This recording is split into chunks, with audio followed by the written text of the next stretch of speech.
Ryan has a naked face.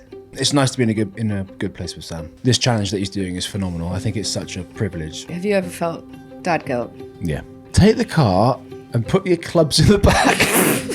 I never go for tongues, so I don't know why you think I'm opening my mouth. You do. You went No, I don't. like that. It's literally like a little goldfish manoeuvre. Nice to see you, Ryan. Oh, nice to see you.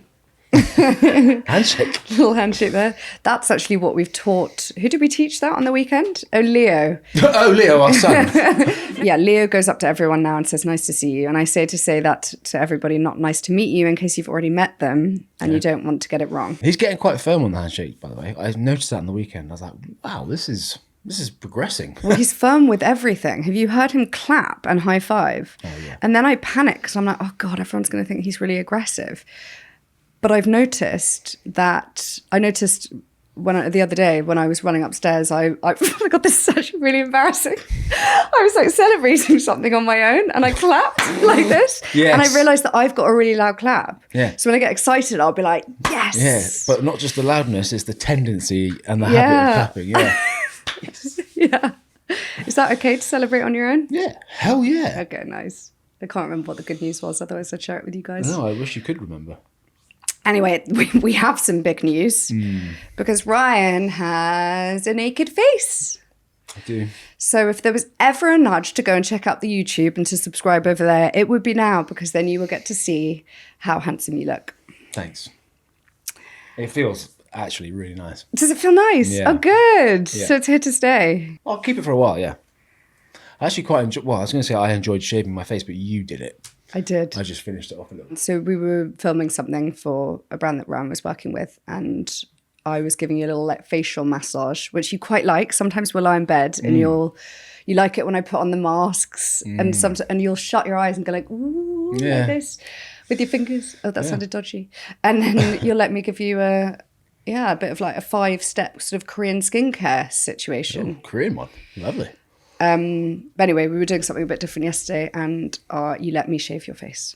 We didn't. It was sort of a... Yeah. You just hacked my face with the razor.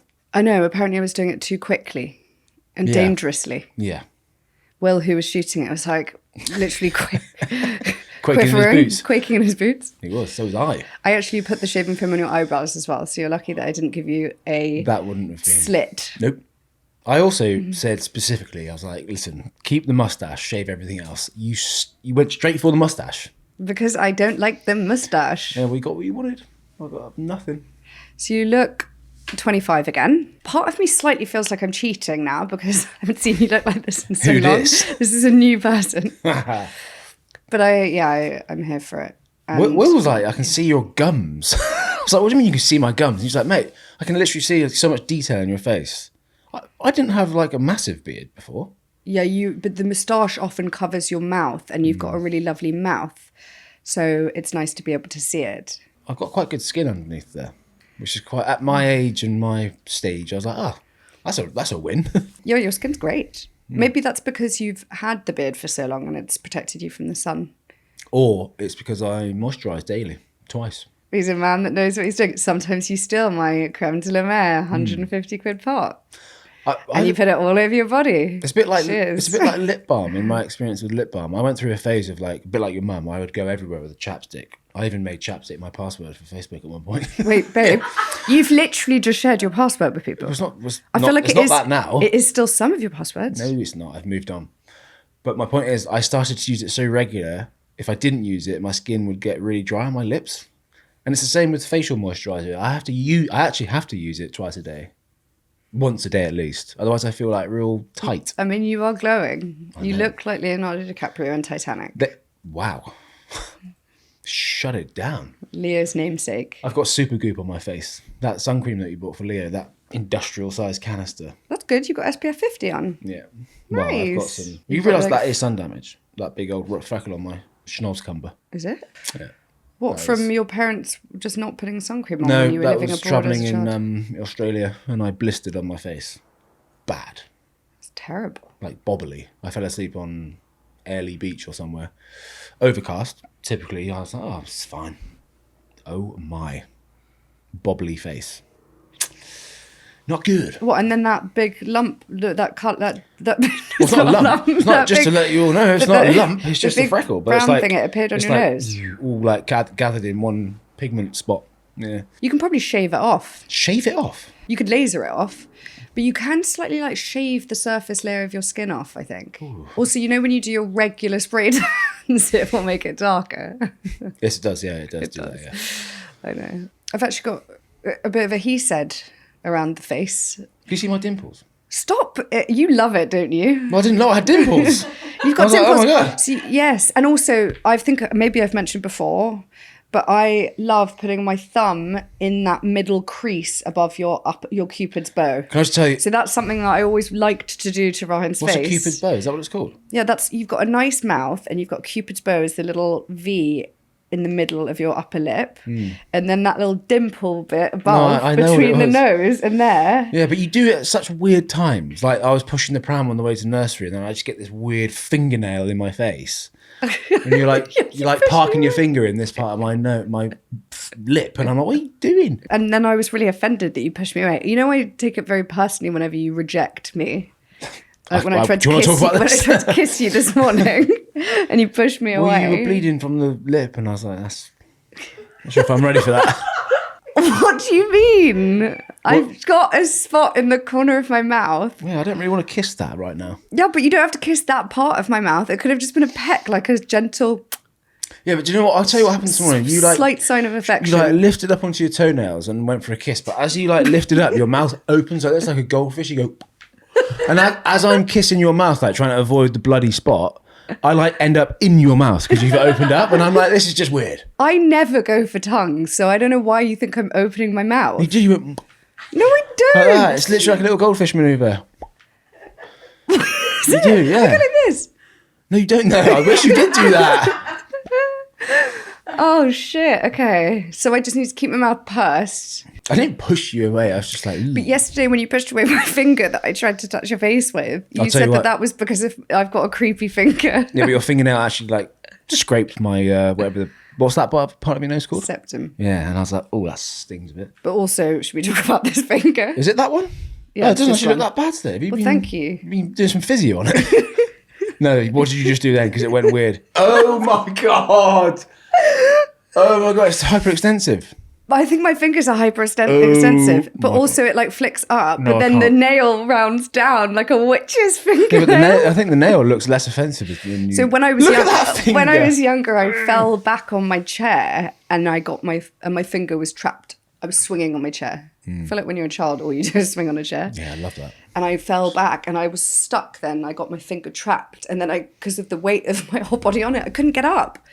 And so my fingernail fell off. And I went black and it never really grew back the same. It's now a funny shape. But yeah, back to the face. Yeah. We were walking back from nursery together yesterday, which was lovely, to get a little sunshine, a little time together. And we were quite near to the house. And this guy who, I actually don't want to offend anyone, but he looked really young. He did look young. He looked maybe like he was 18. And there's nothing offensive about youth. But he stopped us and went, oh, mate, sorry, like I really need to stop you. Have you ever tried modelling before? And I like... He called me sir. He's like, excuse me, sir. I was like, hello. Continue. But I then was like really trying hard not to chuckle because I felt like it was just really... Felt like we were being punked. I felt like we were like being punked or like we were 15 again. Yeah. So when I was 15, we used to go as part of like a weekend trip because I was at boarding school. We'd go away on the weekends. There'd be some sort of activity that you'd sign up for, probably at a cost. And we'd go to this big fashion show event yearly at the Birmingham NEC. I can't remember what it was called. Oh, the clothes show. And they'd have fashion shows there. They'd have models, and actually Erin O'Connor, she was there once.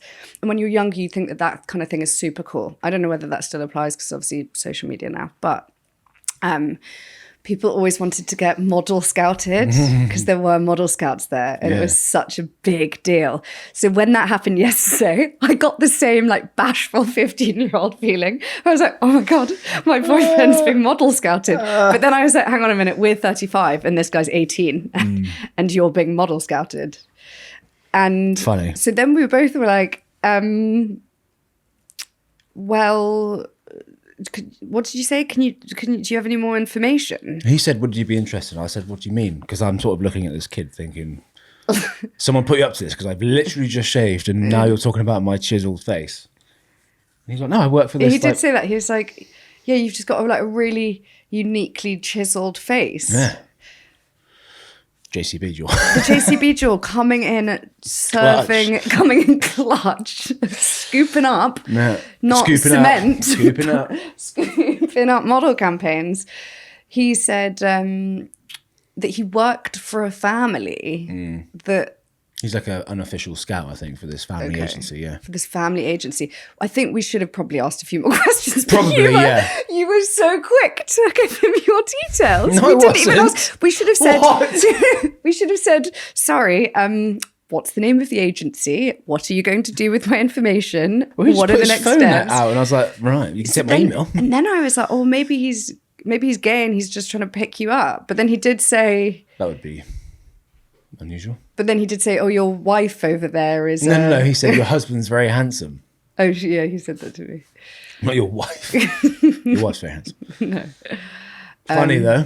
Have you actually ever done any modelling before? Do you know what? I actually, on my way to school today, I was looking at people more so the dads, and I was like, I'm the only one with a cleanly shaven face.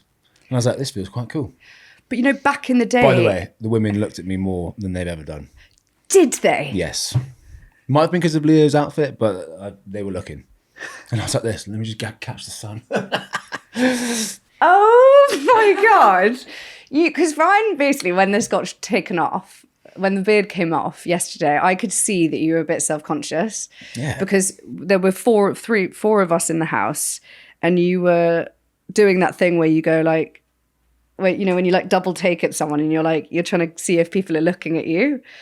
And you kept asking for people's reactions, but I could tell it was not from a place of like huge confidence or arrogance. It was more like, oh gosh, what have I just done? I don't recognize myself. Like, it's a big thing for how are people going guys. to see me now? And the opinions were mixed. But then when we went to pick Leo up, I was like, oh, okay, yeah, no, you're settling into it a little bit. And so now you've had the confidence boost. I've had the confidence but what boost. So women, what sort of women are we talking? And actually now we need to get a ring on that finger. Now she wants to talk about marriage. Can you just move the aura ring or whatever it is to that finger for now while you've got the shaven face? No, I'm going to lap this up. But it is quite a big thing for a guy. I think as like a young boy, you're always sort of like racing ahead, being like, oh, I can't wait to have a mustache or a beard. And then you get there and you're like, oh, I feel quite manly now. This is quite cool. To then take it off age 35, you're like, shit, I've just rewound the clock. I'm back. But why for so long did you want to look older? Probably the same way that you always wanted to be like older as a woman with boobs and a successful career. I don't know. Did I want to be older as a woman? I don't know. Have you seen the film 13 Going on 30? She wants to fast forward the clock. Yeah. It's a great film, by the way. Yeah, I think everyone when they're like a teenager wants to be older. Leo's talking about it now. He's like, Dad, when I'm older, yeah. He's like, can I have a motorbike? And I'm like, yeah, when I'm gone. You've always said this about men with beards. They sort of hide behind them a little bit, right? Well, I think now, as you've just pointed out, so many people have them.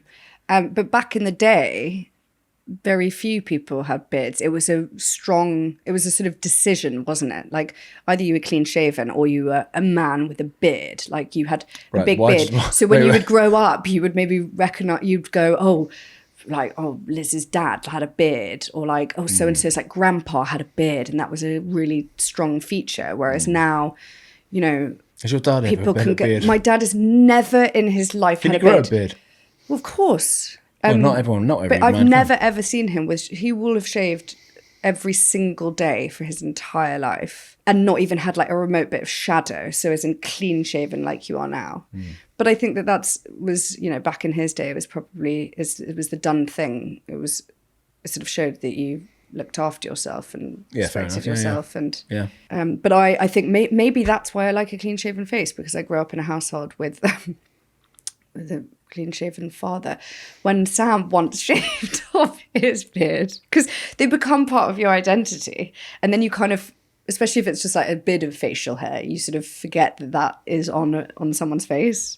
But then I remember when he shaved it off, because I was like, I'll take it off. Got a bum chin. Yeah, he had a bum chin, and I didn't recognise him. But I think it's nice to not hide behind something like that. I can't really imagine. No, I get it. I get it. I'm here for it. Let's go. Let's go. It's here to stay. Bring on the Men's Health, the GQ cover. Yes, please. Let's start a petition right now. Bring on the shaving campaigns. Yeah. Aftershave campaign. What is aftershave? Is it alcohol? Yes, it is alcohol. It's supposed to like close the pores and take the like antiseptic almost. Ah. So I think because when you shave, you're almost in some way damaging or like creating mini wounds, I suppose, because you're blading away at hair follicles. I think that say follicles. The Follicles. follicles. I think the aftershave is meant to like clean, sanitize. Like you use that stingy, tangy shower gel You've only in just the shower, that's which you only just rebought, which if you put anywhere near your privates, it literally burns. Same for the ladies. I was going to say something else there. Same for the labia. I saw Sam last night with my shaven face, and he was like, "Mate, you look great. Keep that." I love that you guys have such a great bromance at the moment. We do. You're really pulling each other up. Like, it's very sweet. You really are the brother that he never had. I'm very proud of him at the moment. He's doing some good stuff. It's been a bit of a different year for him. But when he comes round and you're like, big him up and go, yeah. It's nice to be in a good place with Sam. This challenge that he's doing is phenomenal. I think it's such a privilege and like testament to where he's been and what he's been through. What a privilege to carry the game ball from Stamford Bridge to Old Trafford. Isn't that amazing? So last year we actually watched him play in Soccer Aid, which was at the Chelsea football stadium, which is very close to where we live. And that is such a cool thing to see a family member do, especially given that we were brought up supporting Chelsea. Yeah. He used to wear like a little Zola shirt when, I don't know, he was probably like 6. And to then actually makes, I mean, it's like, epic. it's emotional. Like to then see your brother play on the pitch that he's always in an England supported strip. at, in an England strip, having been trained by Frank Lampard, like surrounded by athletes and celebrities. Yeah. I've got a picture on my phone and he's like huddled up, standing next to Usain Bolt on the pitch. And I'm just like, Isn't that unbelievable? how is this happening? And so this year they're doing it up at Old Trafford. So they try to alternate it between London and then somewhere up north. And he's going on this big journey. So he's basically got to run and cycle from London to Manchester, stopping at various stadiums along the way. Yeah. All in aid of UNICEF, which is obviously an incredible international children's charity. And he went to, was it Guatemala, like a month or so ago, to go and visit some of the children that they support out there. Yeah. And I think he played some football with them out there. And yeah, this week is a big week. So he's going to be on that mission. And as somebody who obviously has known my brother for 32 years, he turns 33 this summer. I know that he's not a runner. And as a family, we are sprint to the finish line kind of people, definitely not endurance athletes. So I'm incredibly proud of him for putting in so much legwork ahead of this challenge. Yeah. Because to find the patience to do that is not easy for someone like him or myself. And yeah, 5 marathons, 5 days is an enormous feat, especially for someone that's never run 20K in their life. I know. So I know he's going to be super grateful to have you as that big brother figure. Yeah. To have the comradeship. And I don't know, there's nothing like family to kind of keep you going. I think we should get him on the podcast afterwards. That'd be great. To give him a bit of an interview, because he often talks about lots of the fun, silly things that he gets up to in life, but he's also achieved some incredible things in his lifetime. And I don't think he actually gets the opportunity to talk about that much. Yeah. And I feel like this would be a really nice space to facilitate that for him. Yeah. Wouldn't that be fun? Yeah. Maybe even just you two. You could have like a little bro chat. it'll be really interesting to speak to him after the challenge, because I know that going into it, he was really nervous. One, about completing it, and two, it's a big responsibility to carry the match ball. It's a bit like carrying the torch for the Olympics. Like, there's a lots of expectation and from himself, but also, like, I guess what goes with that as a role to play, you know, as in like bringing the necessary exposure and eyeballs to the occasion. Well, it's a big thing with role you. model as well. There's a lot of pressure, so it'd be really interesting to speak to him after the challenge. But also going through it, I've told him, I was like, just be clear in your mind, and this is why I think why going to Guatemala will be really helpful for him, because he will have a vision. He'll have like a highlight reel in his mind that I would imagine he'll just be on loop with, and that will really help him when he's in those. Because he is gonna meet some real barriers, and he'll have to push through, and that process is really beautiful in a way, because he will learn what he's made of and who he is, which I don't think he's been through, and he said that himself as well. So because I've been through something similar very recently, I'm excited for him to go through that, because since doing that in my world, I've just entered this place of peace and content, and I think everyone, not just Sam, but everyone could benefit from that feeling. So I'm excited for him, and I'm very proud of him. I haven't really said that before, even though he's done some amazing stuff. Like, for me, this one is like, you are probably at the pinnacle right here. This is epic. To be part of it, actually, to be any part of that challenge with him will be a privilege. Yeah, amazing. Yes. Good luck, Sam. We are rooting for you. Woohoo! And also, if you're able to donate to the incredible cause, then please do, because that's actually the whole point of these sorts of things. 100%.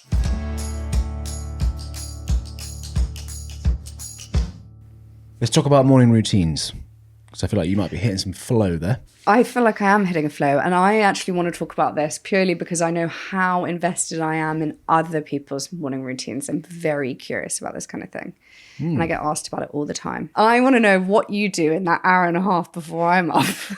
Also, I want to talk a bit about how that differs to 4 years ago before we had Leo, because my morning routine has changed a lot. Well, I've tried to get back to the routine 4.5 years ago. I think that I have too. So I think what's really, and this is kind of why it's relevant for us to talk about this now, is it's taken for us to have a 3.5-year-old to finally get a good morning routine going again. Yeah, that's fair. What the hell? Yeah. But what I've learned actually with routines in general, I've learned to be really flexible with it. I think there was a time in my life where I was super rigid, and if I didn't stick to the routine, I'd freak out and I would get frustrated with myself and almost negate any positives that I've managed to pick up from any sense of routine. In some ways, I prefer where I'm at now, and I'll tell you the main reason why. And it's not always, the timings are not always exactly the same, but this is the whole point of being really as flexible and as fluid as I can with it. But typically, the hours of 5 to 7 a.m. for me are the golden hours of the day, because I'll get up, I'll make some coffee, which I adore, as you know. I'll probably have 2 actually. And then you'll lose your eyesight. I'll go for a poo downstairs, and I'll be like, I don't even need to lock the door. I can just sit here, have the lights off if I want, and it's the most peaceful, like, 10-minute poo of my life. Usually it's either you, Leah, or the dogs, or the door's fucking going, or someone's trying to get in. It's chaos. So that I'm off to a good start there. And then at about 5:45, good friend, I've mentioned him many times on the podcast, Carlos, will come over, and we will train, sometimes very intensely, but most of the time just like we'll pick some stuff up, but we'll talk. And I have this like real social experience at 5:45 in the morning, which sounds quite bizarre, but it's really nice. And that has done a lot of good for my mental health, having that social interaction at the start of my day, whilst lifting some stuff and, you know, more recently jumping into an ice bath, which I do love, but at the time I'm like, Jesus, on a bike, this is cold and painful.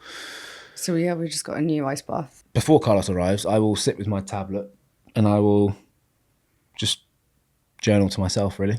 Bullet point most of the time, short form, make a bit of a hit list of what I need to do for the day. And even if I do that for 5 minutes, used to do it for much longer, just 5 minutes of doing that categorizes my brain a little bit. And that's all I need. I noticed this is such a big difference between you and I, is that you can, because although you're using a piece of technology, which is probably useful because you store all of the information on it versus going through like a gazillion notepads every month, you still handwrite on it. Yeah. Which shows like your kind of creative side, but also that you tap into that like slowness, the process of like slowing down, 100%. Whereas I'm like furiously typing like 150 words per minute. No, it's a good observation. And I you get to like draw around it, and you can draw like your little asterisks and bullets and all of that. This is not a plug, by the way, but the Samsung tablet that I have, and I've only had it for a month or so, I freaking love it. That S Pen it's great. It's amazing. So you do that for 20 minutes before? Well, 15, sometimes 5, sometimes 15, yeah. Basically until Carlos arrives, right up until he texts me, he's like, I'm outside. And then that's it. I did it. That's what I did. Exactly that happened this morning. And I felt great. And then he goes on his merry bike. He goes on his merry bike. And then you guys will arrive in the kitchen. And it's like, cool, I'm ready.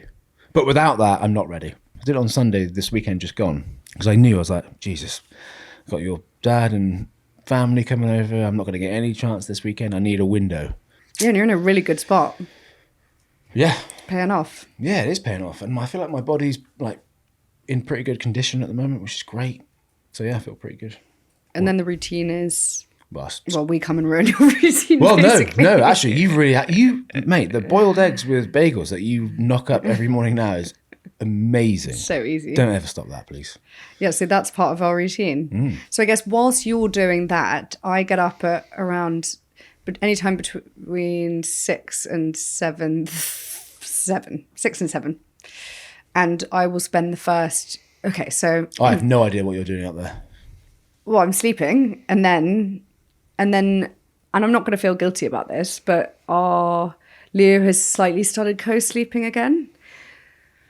So quite often at the moment, we are waking up and Leo's in the bed with us. But I actually just find it so sweet, and it's not impacting my quality of sleep at all, that I'm allowing it to happen. On that one. Yeah, occasionally. And actually, it's funny because we have people that work in the house, from the house sometimes.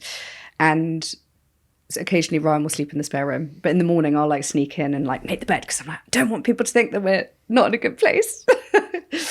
Because Leo will occasionally kick you out when he starfishes or kicks you in the face. I'm too much of a but light I don't sleeper. find it a problem. We're both like really ickle. And it's really nice. We've been sleeping with the curtains open and we just get that like flood of sunlight in the morning on both of our faces. And I just kind of like doze in and out of sleep. And it's a really, really beautiful place to be. And yeah, I get up. Me and Leo always have a chat. So we'll do like a 5-10 minute chat. I ask him how he slept, like whether he had any dreams. Haven't got a lot of feedback on that yet. But this morning he said fun dreams.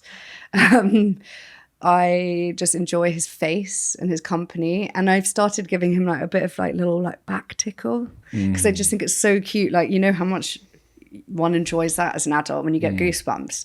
I did that for the first time to him the other day and he got goosebumps and I was like, imagine what that must feel like for him, getting those goosebumps and feeling really nice. Like, oh. Lovely. I've started exercising again, which I've spoken about, like kind of dribs and drabs over the last couple of episodes. And I've been really enjoying that and finding kind of more trust in my body. So thank you to the man who told me to get over it because I think it's working. Yeah. And my body's really thanking me for it. So yeah, I'm kind of back and forth between either like a slower morning with a yoga in the kitchen with, obviously you're a PT, like we've got a lot of in that fitness space, given that we kind of run a fitness brand too.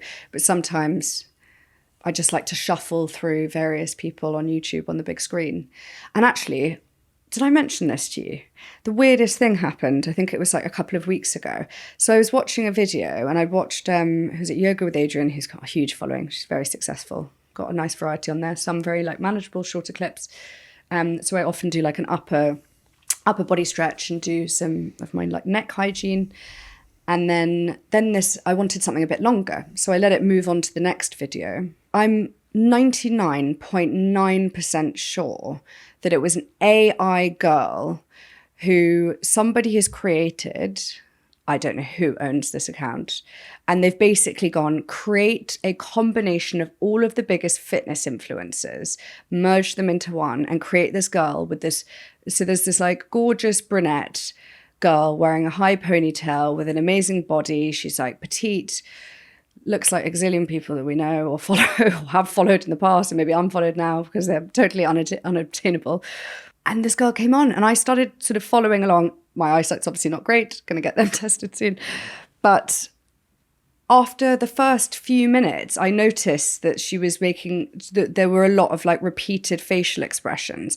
And she would say she was in the, like a sort of cat-cow pose. She'd turn to the camera and her neck looked really robotic. And then she'd smile like this.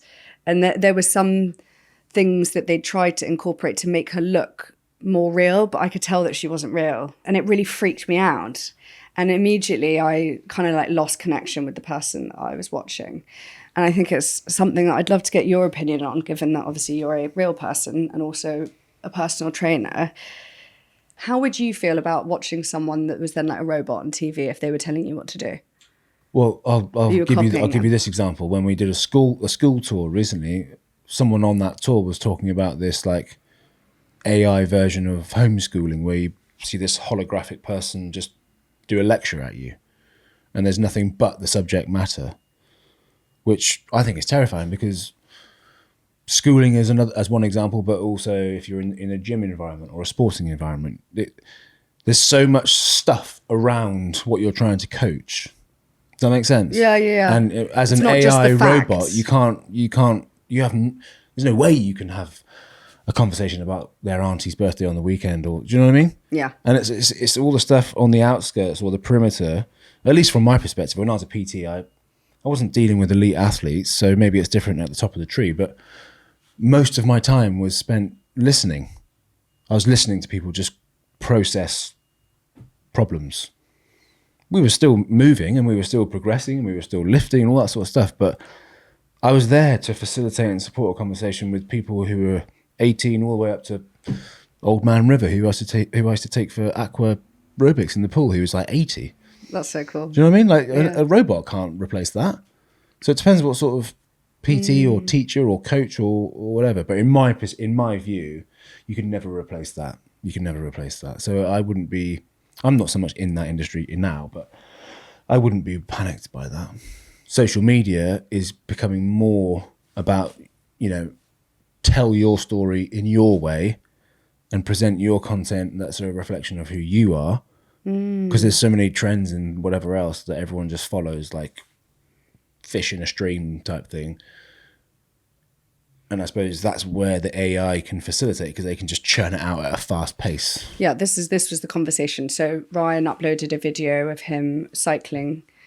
It was just like a nice scenic video, and then you put some text over and it had like a soundtrack in the background that was some like motivational chat from some other person. And you said, shall I take it down? And I said, no, because the point is it felt very you, because the message was very personal to you. But yeah, I mean, we do now live in a world where like so many people on social media are just churning out the same stuff that it feels really inauthentic. It's just like pick a nice background video, chuck some text overlay on it, like go onto TikTok and click like the memes button and it will auto generate something for you. And then like choose a nice sound, because it will basically find a sound that like cuts to how, it sees that the video should be edited anyway. And I think that's, I can see straight through that. But again, like, and I have this conversation with the girls I work with, like I'm a very analytical person, so I can see through a lot of things that other people don't take so seriously. Like 90% of the population probably like aren't overanalyzing these things. So they're like, they see something and they go, oh, that's nice. Whereas I go like, why? Like, what's the messaging there? Like, I really look for the authentic? And I think in everything that we do, it's really important that we just really like stay true to ourselves. And you quote my video now. Is that what it says? Yeah. But yeah, no, I agree.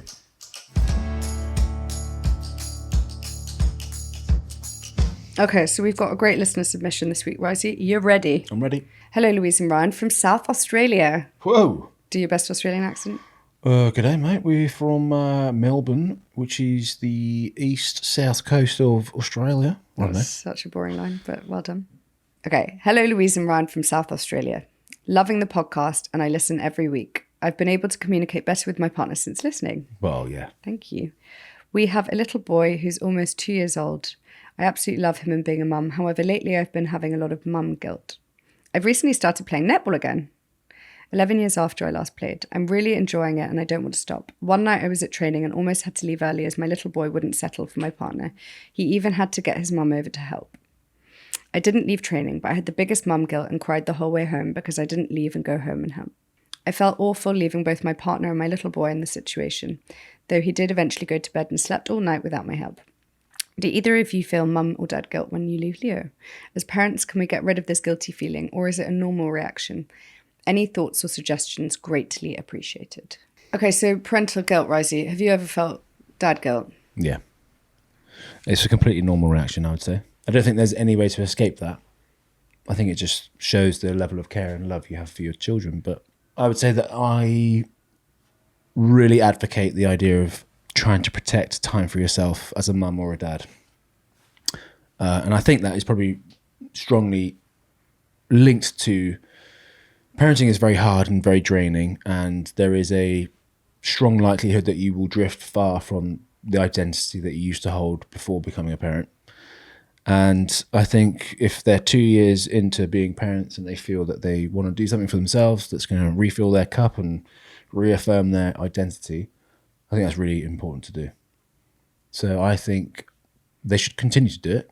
And the more they do it, the less there will be this sense of reliance from the child on the absence of the parent and all that sort of stuff. So it's a hard but necessary lesson for everyone.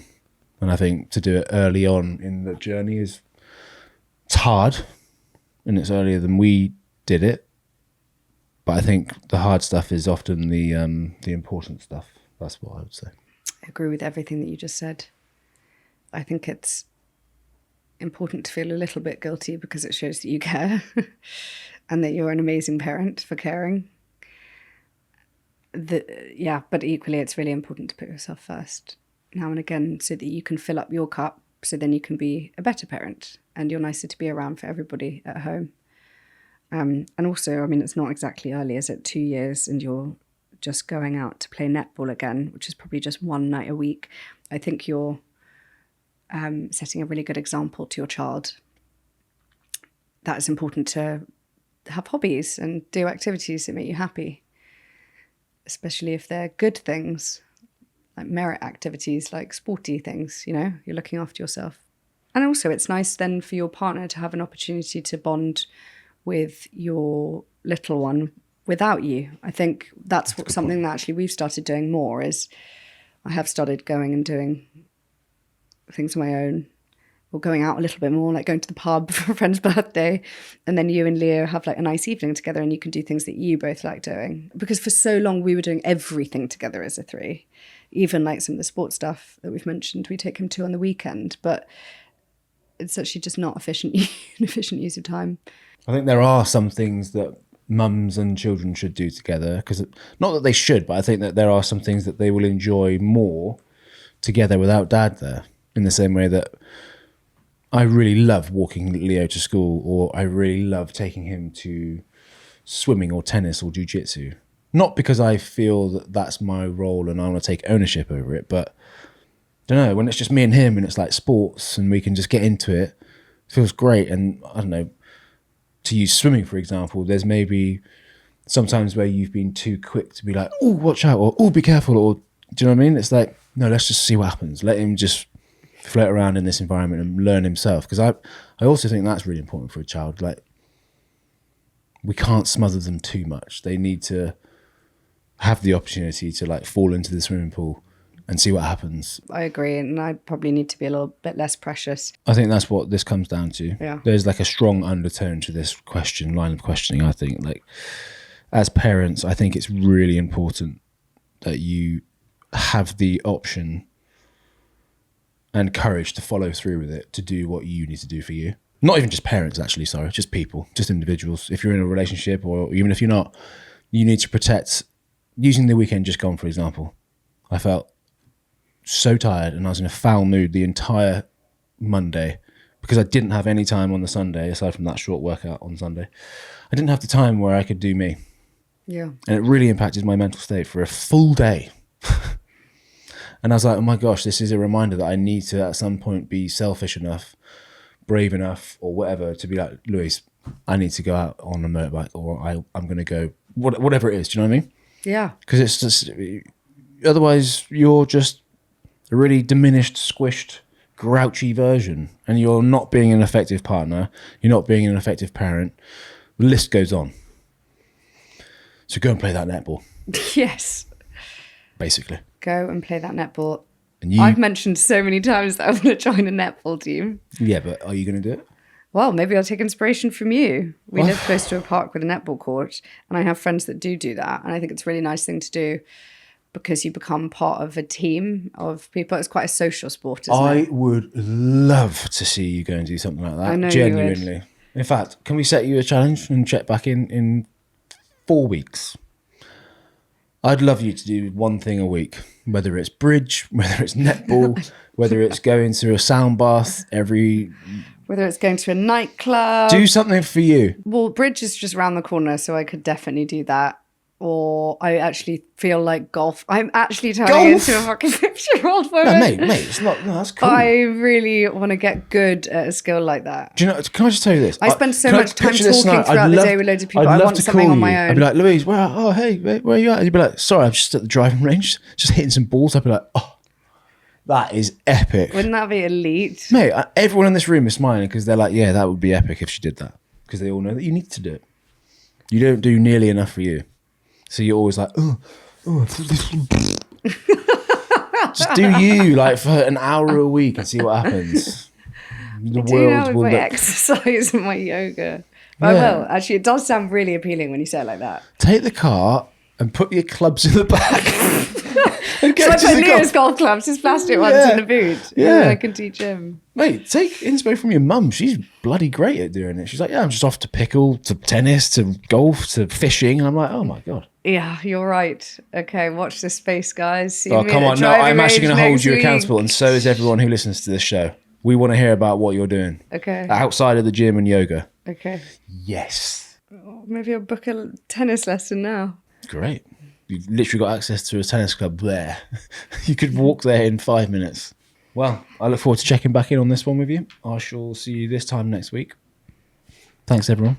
Thank you so much for listening. Thanks for sending in your questions as always. I hope you enjoyed this episode. Please do chat to us via email in the show notes. You can DM us, comment onto our Instagram posts. We're always around to chat. And subscribe on our YouTube to see Ryan's bald Head. face, bald chops, bald beard. So, as you know, we have a Ask Us Anything or Ask Me Anything episode that comes out on a Monday. So if you have any particular questions or things that you'd like us to go into, please send them in. Emails in the show notes, or you could just DM the Instagram page, whatever you feel you want to do. Yeah, this is an opportunity to really get like more of a steer on particular topics. So if you want to know about like investing or like how we arrange up, I don't know, why am I making it all about finances? It could be just something really niche. If it's like a stoma question, I don't know, what are your niches, Ryan? What are you answering? Mate, I have fitness so many questions, well, beard questions. No, I had someone messaging me this week, and it was a guy to my Instagram page. He's like, dude, I've just left my full-time job because I'm looking at people like you and I see how much you're involved with your kids. I've got 2 kids and I want to be there more, but how do you make it work then in a world that's less financially secure? Because he's amazing question. Okay. And I was like, do I voice note this guy? Because I've got some things to say. I will speak to this guy on this camera. Great. As an example. That's actually a really good question. I think that there's a lot of meat on the bone there. Yeah, those episodes will be going live on Monday.